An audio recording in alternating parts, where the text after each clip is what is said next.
Okay, so now let's try to find graphical solutions for our equations.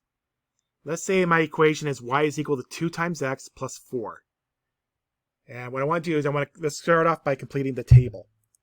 So if x is negative 3, y would be 2 times negative 3 plus 4.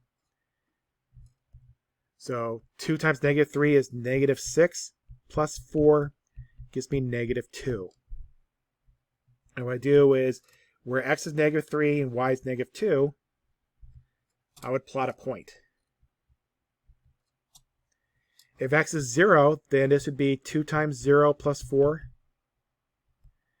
which is basically 4.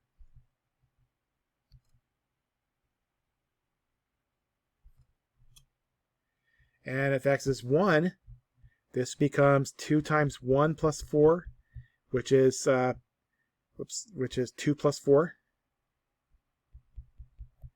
and 6.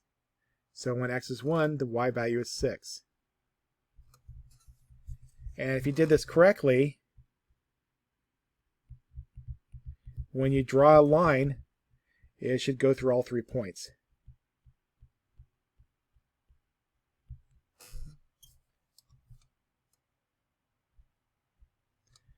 All right, let's try another one. Let's graph the linear equation, negative 5x plus 3y equals 15.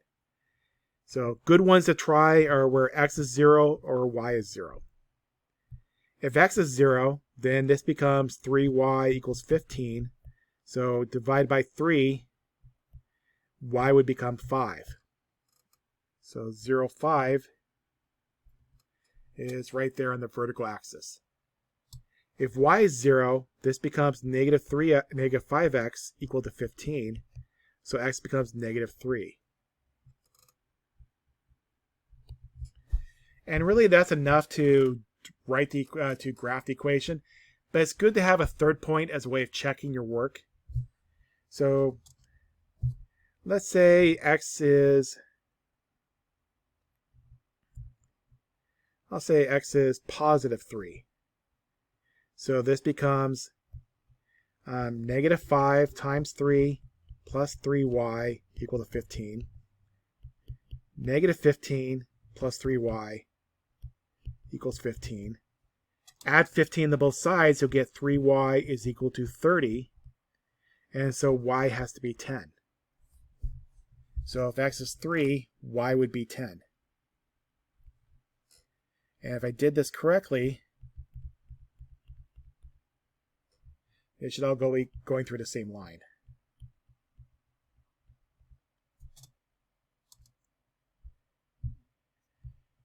All right, for another example, if y is equal to negative 1/3 x plus 2, in this case, since you had that 1/3 x, it's good to just go ahead and pick multiples of 3, say like negative 3, 0, and 3, or 0, 3, and 6.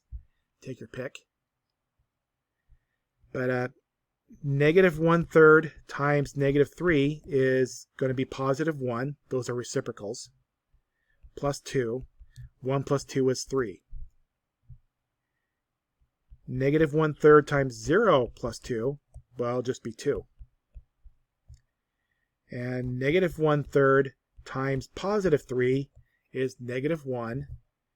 Add it to 2, negative 1 plus 2 is 1. So when x is negative 3, the y value is 3. When x is 0, the y value is 2.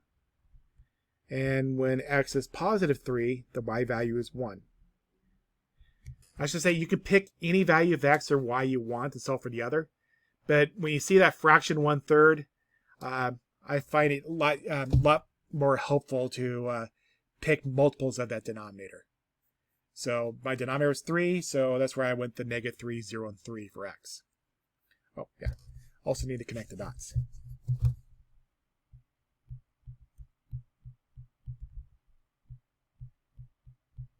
So it'll look like that.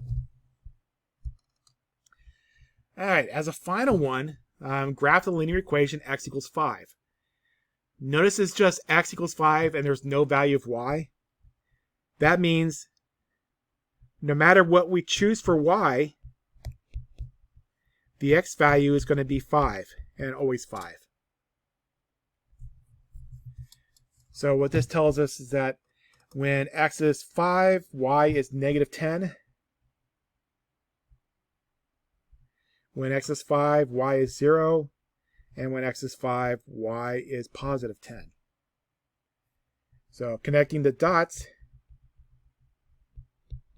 and you see what we have here is a vertical line. And likewise, if the equation was in the form of y equal to some number, then the x could be whatever, y is going to be a specific number. That's going to be a horizontal line.